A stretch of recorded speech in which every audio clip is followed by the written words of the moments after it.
días. El mundo es una verdadera tragedia. Donde pongamos la mirada, el dolor que ha traído el coronavirus a todo el planeta es indisimulable. Y prácticamente a nadie se permite tonterías, ya sean incluso aquellos presidentes que jugaban restándole importancia. Lo han tomado definitivamente en serio. De otra manera no se puede vivir. Bolsonaro, que tanto dijo de la gripecita, ha comprado, como veremos más adelante, 240 millones de barbijos. Trump ya no se permite ninguna ironía. Y Johnson, el primer ministro británico, mucho menos todavía. Han dicho tonterías, han jugado muy pero muy mal. Otras partes del mundo tardaron demasiado. La Argentina tomó esto a tiempo y ahora está por hablar el presidente Alberto Fernández. En algún momento vamos a interrumpir nuestra columna, por supuesto, para darle lugar a lo muy importante que tiene para comunicarnos, la continuidad de la cuarentena, del esfuerzo que todos estamos haciendo para ver si de esa manera podemos evitar muertes, como ya lo hemos hecho hasta este momento. Ayer nos permitíamos sacar cuenta de que por lo menos 1.500, 1.600 vidas ya fueron salvadas en la Argentina en la simple proyección de los números, esos que aterran en cualquier parte. Por eso Alberto Fernández ha dicho, y lo va a reiterar en minutos nada más, que la cuarentena continúa. ¿El lunes qué va a pasar?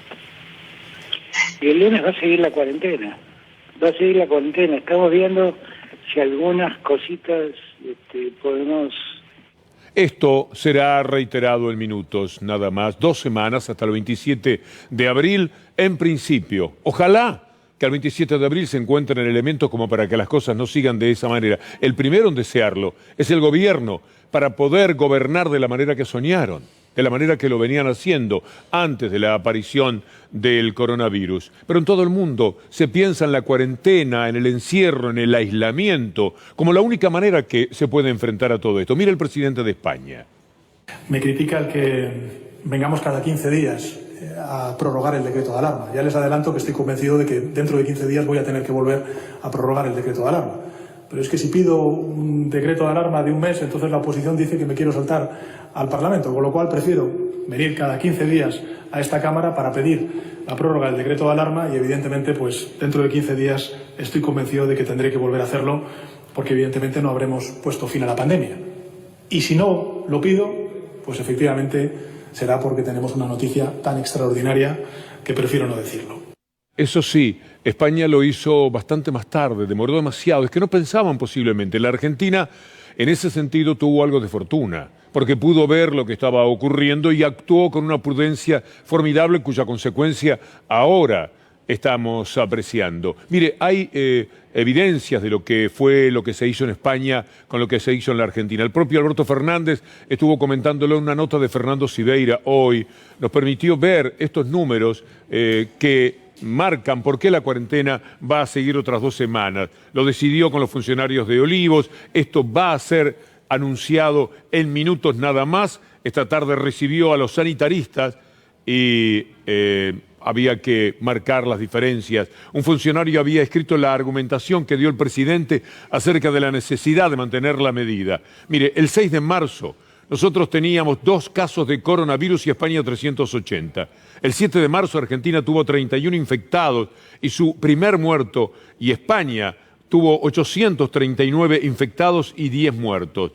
La situación se va multiplicando de una manera exponencial y ese mal comienzo de los españoles determinó esto que vamos a ver en placas ahora y que permite una comparación para entender que lo que se ha hecho en la Argentina ha salvado vidas. Vayamos a estas placas y usted puede ver que al 6 de marzo en España había 380 infectados, en Argentina ninguno.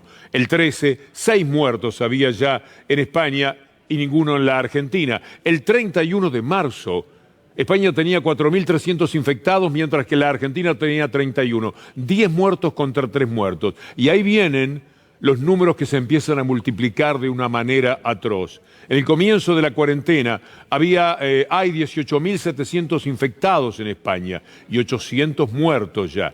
En la Argentina, 128 infectados y 3 muertos. Fíjese con cuánta mayor prontitud se actuó. Los números de ayer, que serán corregidos en el día de hoy, 153.000 infectados, 1.894 en la Argentina, 15.400 muertos en España y 79 muertos. La muerte que acecha y que también se ha llevado tantas y tantas vidas. Cuando uno mira lo que pasa en Italia, que ya les hemos comentado a ustedes. Se da cuenta cuán de sorpresa tomó el coronavirus a Europa. Más de 100 médicos han muerto en Italia y decenas de sanitaristas también entregaron su vida porque no estaban preparados, no tenían los elementos para combatir todo esto. Hay un médico italiano que murió esta semana, que provoca un enorme dolor cuando él contaba en qué condiciones lo había sorprendido el coronavirus y cuáles eran los elementos que no tenían para enfrentarlo y los errores casi generacionales que estaban cometiendo. È un banale FFP3 per il gel, se vuole, che è quello che utilizziamo per la disinfezione.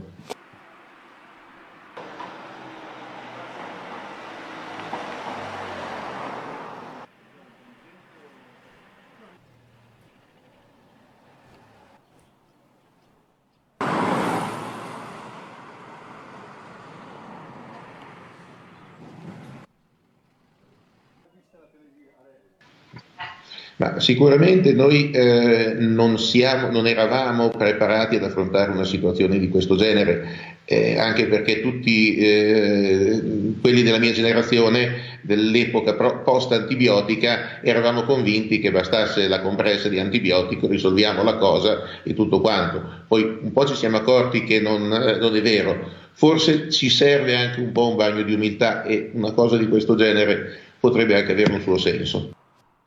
Tardío baño de humildad, no para él, que entregó su vida luchando contra el coronavirus, sino para Europa, sino también para el neoliberalismo, para todo lo que ha determinado que ni siquiera los europeos, con toda la potencia económica que tiene la Unión Europea, estuvieran preparados. ¿Acaso un poco Alemania y un poquito Francia, pero hasta cierto punto mire la cantidad de muertos de Italia, de Francia y de España? Y lo que ocurre en la ciudad de Nueva York, la ciudad posiblemente más fuerte económicamente del mundo por todo lo que produce. En Estados Unidos, las fosas comunes de Nueva York son un impacto, pero también para el resto del mundo. Mire este video con el que vamos a acompañar, porque no dan abasto, porque no alcanzan a controlar la situación. Muere la gente y la tienen que recoger, llevársela en camiones y luego llevarlas a estas fosas. Esto es lo que está sucediendo y esto es lo que la Argentina hoy día está evitando. Por eso es que insistimos en estas imágenes de tanto dolor, para que se sepa que lo que ahora se va a anunciar está evitándonos daños como este. Ojalá que efectivamente lo consigan, porque ya la Argentina desaceleró este avance atroz que tiene en otras partes del mundo. Estas son imágenes de Nueva York, una isla pequeña frente al Bronx, a la que están acondicionando para poner fosas comunes. Es algo que nunca se vio quizás en la historia, porque nunca pensaron que la situación podía llegar a este extremo. Usted recuerda lo que fue capaz de decir en su momento Donald Trump: esto es un invento de los demócratas, esto es política. Mire qué política. Nunca atendió las cosas como es debido y ahora se encuentra con una situación como esta. Cada uno de los estados ha procurado defenderse, pero tanto tardó la administración central que todos ellos lo hicieron también con tardanza. Y esta imagen que impacta en el mundo entero, cavar de esta forma para hablar de fosas comunes en este tiempo. Vamos a mirar algunos de los datos que son ilustrativos de lo que está ocurriendo en el mundo, para que cuando dentro de algunos minutos Alberto Fernández, que está por hablar, le diga que vamos a estar 2 semanas más, usted comprenda por qué es, de qué es lo que nos están defendiendo y qué es lo que estamos tratando de evitar. Vayamos a las cifras de lo que pasa hoy día en el mundo para alternarlo con un material que la gente de Sucesos Argentinos nos ha entregado. ¿Podemos ir a ese material, por favor? Nueva York tiene 6.000 muertos por coronavirus. El 34% es latino, el 28% son negros y el 7% son asiáticos. Esta es la realidad de también lo que pasa después del neoliberalismo y su andar sembrando la desigualdad en el mundo. El coronavirus es una enfermedad que afecta al mundo y cada uno se está defendiendo como puede y algunos están pudiendo un poco mejor. Son más de 430.000 casos en todo el país. El número de muertes supera los 14.000. Nueva York, por su parte, tiene más de 151.000 contagios y los fallecimientos son más de 6.000. Y mire usted este dato. En Nueva York, el 34% de los muertos son latinos. Por mucho es la comunidad más golpeada por el coronavirus. Siguen los afroamericanos, los blancos no hispanos y los asiáticos con el menor porcentaje, apenas el 7%. El alcalde Bill de Blasio atribuye estos datos a la desigualdad. Y entre todas esas muertes hay al menos 41 trabajadores del sistema de transporte de la ciudad que murieron cumpliendo con sus tareas. El metro ha seguido operando en medio de esta pandemia, pero acusan a la agencia de no haber tomado medidas necesarias a tiempo para proteger a su personal y a los usuarios. Y es que mire, hoy por hoy, como se viaja en el metro de Nueva York, muchos de esos pasajeros son justamente latinos. Son las personas que no tienen la opción de quedarse en casa, tienen que salir a trabajar y tienen que trasladarse en las líneas del tren, apretados, sin mucho espacio para guardar la distancia social que piden las autoridades. Una pavorosa desigualdad. Mueren más los pobres, mueren más aquellos que tuvieron que extender su posibilidad de trabajo hasta el último día. Son los que ganan poco dinero y lo ganan en negro también en los Estados Unidos. Y esto determinó que continuaran aún cuando ya había muchísimo riesgo y no atendieron ni siquiera el pedido, la sugerencia de quedarse en sus hogares. No podían, sencillamente los pobres a veces no pueden, cuando no se toma una decisión tan drástica como la que, por ejemplo, tuvimos y vamos a seguir teniendo en la República Argentina. Mire esta secuencia.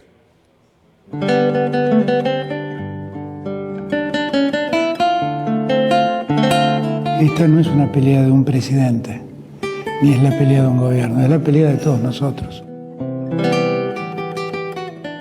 Y la verdad, gracias de corazón por lo que hacen. Y en ustedes personifico a miles de argentinos que hacen patria como ustedes. Quedándose en su casa el que debe quedarse, saliendo el que debe salir. ¿Puedo tu tema? Sí, claro. Es como que Dios te dio un paquetito en este momento y te dijo arreglate y vos te preocupaste por la gente. Nos va a marcar mucha diferencia. Pero vos sos médica. ¿Qué era lo que había que hacer?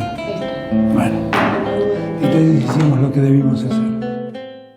Además, estamos siguiendo los episodios con una tranquilidad, que es lo que se transmite en estos momentos desde el gobierno. Tranquilidad que hace fuerte cada una de las decisiones que se toman, no hay dudas. Hay mucha consulta, hay mucha necesidad de saber, pero también hay firmeza para ir tomando las decisiones. Otra no hay. Usted habrá escuchado por todos lados, en los canales, en muchos por lo menos, y en los diarios, están diciendo que la economía, ahora le vamos a mostrar lo que sucede con la economía en el mundo de quienes ya no tienen cómo recuperar las miles de personas que han perdido la vida en todo esto. Mire lo que sucede en estos momentos en Brasil, en San Pablo, ordenaron comprar 5.000 bolsas especiales para los cadáveres. Esto es por el juego perverso que hizo en su momento Jair Bolsonaro. Aquí, como ve, se hicieron las cosas de otra manera.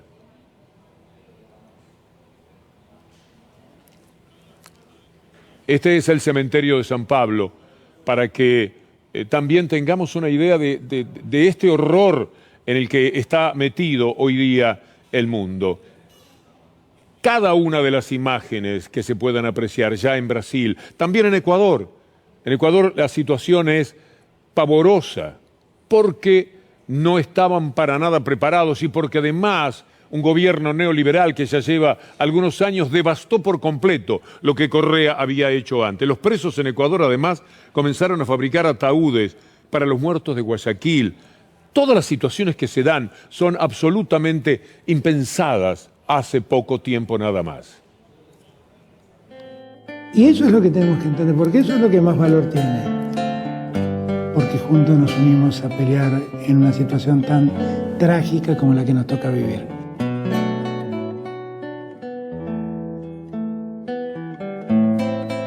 Es una buena oportunidad para que pensemos, para que reflexionemos, para que además nos demos cuenta que el día después, cuando todo esto haya pasado, podemos hacer algo mejor. Así que, la verdad, lo que les quiero dar es las gracias. Ustedes, estas imágenes, y me da gusto hacerlo. Ahora va a hablar otra vez Alberto Fernández.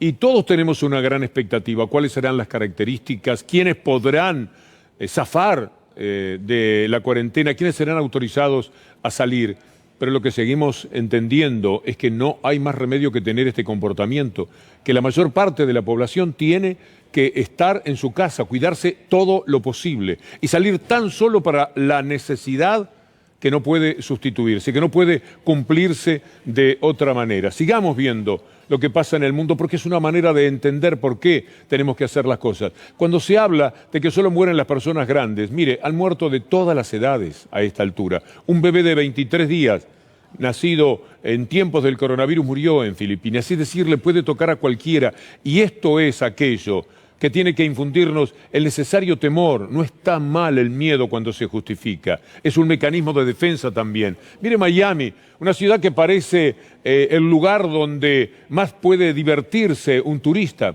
Por lo menos así lo presentan. Pero también es el epicentro de una zona donde vive mucha gente de edad. Lo que está ocurriendo, las miles de personas infectadas, la cantidad de muertos que se están produciendo en estos momentos. Y mientras tanto aquí, como estamos marcándolo en sucesos argentinos, estamos viviéndolo de otra manera y ojalá que aún en medio de todo lo que ya tenemos para lamentar y todo lo que se está perdiendo en muchos sentidos, cuando se haga el balance, como ocurre hasta ahora, la Argentina sea vista con el respeto con el que en estos momentos la observa el mundo. Ustedes no saben cuántos argentinos y argentinas hay como ustedes peleándola silenciosamente. Y eso es lo que hace fuerte a este país. Eso es lo que hace que tantas veces nos caemos y tantas veces nos levantamos, como la canción de la cigarra de Marilena Walsh, ¿no? Así. Así vamos a levantarnos una vez más. Fundamentalmente porque hay argentinos como ustedes. Por ustedes. Muchas gracias. De verdad gracias. No aflojen, porque necesitamos que sigan. Especialmente tuvimos en cuenta para la columna con nuestro productor Julián Capazo, con Anabela Sánchez, estas imágenes, porque son las que nos pueden dar la tranquilidad necesaria para esperar el discurso que en minutos nada más estaba anunciado. Cuando lo dicen para las 7, uno imagina que va a ser 7:30. Tuvimos la suerte de poder realizar la columna, pero seguramente a las 8 ya estará hablando el presidente Alberto Fernández. Muchos le están haciendo la cabeza a la gente, de todas las maneras con la cuestión de la economía. Le quiero mostrar algunos ejemplos de países muy poderosos, que desde el punto de vista económico son bastante más fuertes, por cierto, que la Argentina. Mire Francia. Francia también está teniendo que afrontar al mismo tiempo que miles y miles de muertos esta situación. Una fuerte caída de la economía. No hay país que no vaya a decaer en el 2020 el 6, el 7, el 9, el 5% de lo que es el Producto Bruto. En Estados Unidos el desempleo crece al mismo ritmo de los contagios. 12 millones, 16 millones en estos momentos de personas perdieron su trabajo en los Estados Unidos, porque lamentablemente allí, en el colmo del neoliberalismo, es muy fácil prescindir de la gente. Ese neoliberalismo del que uno de los luchadores más tenaces que hay en el mundo entero contra el mismo, Noam Chomsky, ha dicho lo siguiente. Things develop in complicated ways, but this tendency is striking around much of the world, and it's related, I think, to the Pepe. Neoliberal policies that were instituted that were directed towards undermining social and collective commitment and responsibility, throwing people into a labor market in which they had few rights and could not organize, the policies that concentrated wealth, cutting taxes for the rich, all sorts of others, have led to very naturally towards an effect on, it sets off a vicious cycle. As wealth and power concentrate, they determine the way the political system evolves, which then produces legislation which enhances the right of the powerful, and you get this spiral which we're seeing in much of the world. That es uno de los sabios, indudablemente, para atender los problemas políticos y económicos. Es decir, antes de todo lo que nos está pasando con el coronavirus, el mundo ha tenido otra enfermedad y la padece desde hace muchísimos años. Es el neoliberalismo. Es la desigualdad, la inequidad, aquello que en la Argentina estuvo plenamente y dolorosamente demostrado hasta diciembre pasado. Le quiero contar una anécdota porque hoy es una buena noticia. Hoy hay trabajadores que formaron una cooperativa que van a entregar el alcohol en gel al Estado, que están trabajando para eso, pero en los tiempos del neoliberalismo, ese que mencionaba recién Noam Chomsky, se habían quedado sin trabajo. Una fábrica muy importante que tenía como 90 años de existencia en la República Argentina. Nuestro colega Mauricio Polchi en aquel momento hacía esta nota. Parte de los 350 trabajadores. 350 trabajadores. Sí, el edificio está tomado. El edificio está tomado desde el día lunes. Quiero aclarar que no solo esta planta, sino que tenemos otra planta en Mataderos. La realidad es que hace 5 meses que no cobramos. Se hace pasar una fiesta sin una moneda. Lamentablemente sí. Navidad y Año Nuevo, la mesa familiar, sin sueldo. La más triste de los últimos tiempos. Esto es lo que pasó. Bueno, por supuesto, en aquel momento nosotros nos ocupamos mucho más ampliamente de ese tema. Usted recuerda con la facilidad con la que dejaron a la gente en la calle. Esa facilidad que tienen los Estados Unidos, ustedes a lo mejor se pregunta, ¿pero cómo van a echar 16 millones de personas en 2 semanas o 3? Sí pueden. Usted habrá visto muchas veces la película en la cual a alguien lo despiden y toma una cajita, pone sus cosas, saca las cosas del cajón, las deja ahí y sale caminando entre los otros empleados, los que todavía siguen trabajando, y se va. Y así se termina todo porque no hay derechos para esos trabajadores en el colmo del neoliberalismo. La Argentina tiene leyes que protegen al trabajo de una manera completamente distinta. Igual se lo llevan por delante, como ocurrió hasta el 10 de diciembre pasado. Volvamos a esta tarea de nuestro colega Polchi y veamos lo que hoy está sucediendo con esta fábrica, para que sepamos que antes el neoliberalismo los dejó sin trabajo, los dejó a merced de cualquier circunstancia negativa que les tocó vivir durante todo este tiempo, a ellos y a sus familias. Encima del neoliberalismo ahora tenemos que padecer el coronavirus. Farmacope es una empresa recuperada que nace luego de la quiebra de Raúl Suceso, un laboratorio de más de 80 años en nuestro país. Hoy la cooperativa la componemos alrededor de 100 trabajadores y trabajadoras.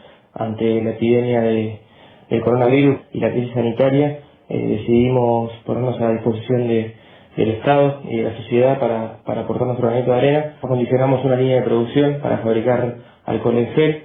Convocamos a profesionales, ingenieros, farmacéuticos. Tenemos un convenio firmado con el Ministerio de Salud de la provincia de Buenos Aires. También estamos habilitando por ANMAT la producción propia de este insumo básico para poder venderlo a un precio que sea accesible para los sectores más postergados. Nos parecía que como trabajadores y trabajadoras que pasamos bastante mal estos últimos 4 años, estamos convencidos de que la solidaridad supera la competencia y que la única solución y la única cura para esto que nos está pasando es, como decía antes, la solidaridad. Estamos esperando que hable Alberto Fernández, que estaba ocupado en estos temas, en recuperar todo lo que se había perdido en los tiempos del neoliberalismo, y ahora salió este atroz adversario de la felicidad, uno más que está atentando tan fuertemente en la Argentina y en cualquier país. Estamos esperando que hable Alberto Fernández porque se va a extender la cuarentena. No sé si Pablo Dugan tendrá tiempo de iniciar su programa, por lo menos lo vamos a intentar haciendo esa espera, porque debe ser inminente que hable. Mientras tanto, a propósito de presidentes, uno que lo es todavía en nuestro corazón, Evo Morales, hablando de esto que mencionábamos sobre el neoliberalismo y lo poco preparados que están algunos países como consecuencia de esto. Ya conoce usted lo que había sucedido en la Argentina, lo que hubo que recuperar del Malbrán, lo que hubo que trabajar para esperar de la mejor manera que sea posible las consecuencias que de todas maneras, por mejor que se trabaje, el coronavirus va a traer a la Argentina. Yo pienso que es importante revisar todas las políticas económicas del mundo y todos los estados tienen que cambiar de mentalidad, especialmente sobre el tema de salud y educación. Salud no puede ser una mercancía, salud no puede ser un negocio, salud debe ser de un servicio del Estado como un derecho humano fundamental para el ser humano. Salud no se puede privatizar. No podía en este momento decir si los neoliberales van a salir bien parados, porque va a haber un daño profundo. Morales, hablando de lo que el neoliberalismo ha hecho como forma de estar muy mal preparados. Y otro grande de América, el Pepe Mujica, dice esto. Es la religión fanática de nuestra época, el Dios mercado. Él lo gobierna todo, o casi todo. Si en grande no somos capaces de instrumentar medidas como las que se están instrumentando hoy en los países por el susto, este virus nos acorraló, nos tiene asustados y tomamos cierto grado de medidas heroicas. Hoy hemos recurrido a estos nombres, Chomsky, el Pepe, Evo Morales, aquellos hombres que han hecho un recorrido tal que genera muchísimo respeto, porque lo que queremos es encontrar el mejor recibimiento posible para una noticia que, por supuesto, aflige, molesta, perturba. Quisiéramos salir de esto, pero tenemos que salir de la mejor manera. Mire, Evo dice algo muy interesante. Vuelvo al que para mí todavía en mi corazón es el presidente de Bolivia. Pero más importante es salvar la vida. Y salvar la vida significa, evidentemente, perder algo. Todos debemos perder, el Estado va a perder, pero no es posible que gente humilde, por falta de presencia del Estado, pierda la vida. El sector privado tiene que perder, que gane en poco, no como antes. A la salida de toda esta historia las cosas no van a ser iguales. Piensa uno, por lo menos me permito la esperanza. Aún en el lugar de los escépticos tiene que haber, y me lo permito, porque no puede seguir así el mundo. Porque está muy claro por qué mueren los latinos y los negros en los Estados Unidos. Porque siempre le pasa lo peor a los pobres. ¿Por qué en Brasil las cosas son como son en este momento? ¿Por qué? Porque cuando hablamos de América Latina, cuando hablamos de nuestra América, siempre los que están en la peor condición económica son más acechados. Y esos números, todo lo que hemos visto, lo que pasa en Nueva York, por supuesto los que caen son permanentemente los trabajadores, lo que sucede en América Latina, particularmente en aquellos países que no tomaron las medidas que desarrolló la Argentina con prontitud, esperando al coronavirus de la mejor manera que se podía. No había forma de hacerlo mejor. Y eso ha determinado que el número de muertos, siendo algo muy doloroso, sea muy pero muy inferior al que se da en otros países. Donde se habla de miles, en otros lugares de cientos, nosotros estamos hablando aún de decenas de muertos. Donde se habla de decenas de miles de contagiados, nosotros estamos hablando de 2.000 contagiados. No sé si hoy pasaremos ese número. Y en 2.000 contagiados cabe por lo que son las estadísticas un determinado número de muertos. Si tuviéramos, como dijo Jorge Aliaga, y lo compartíamos ayer, los 50.000 contagiados que perfectamente podría haber a la fecha del 15 de abril, la cantidad de muertos sería completamente diferente. Esta es la lucha que se está celebrando, esperarlo de la mejor manera a lo que inexorablemente va a venir. Ahora Pablo Dugan va a seguir con estos temas, esperando la palabra del presidente, sabiendo todos que lo que va a decir tiene que ser recibido entre el mal humor y la comprensión. Otra cosa no se puede hacer. Son serios para nosotros. Miren lo que ocurrió con la falta de seriedad de ese ridículo personaje que es Bolsonaro, o de Trump, o de Boris Johnson. Hasta le tocó a él estar sufriendo, padeciendo el coronavirus.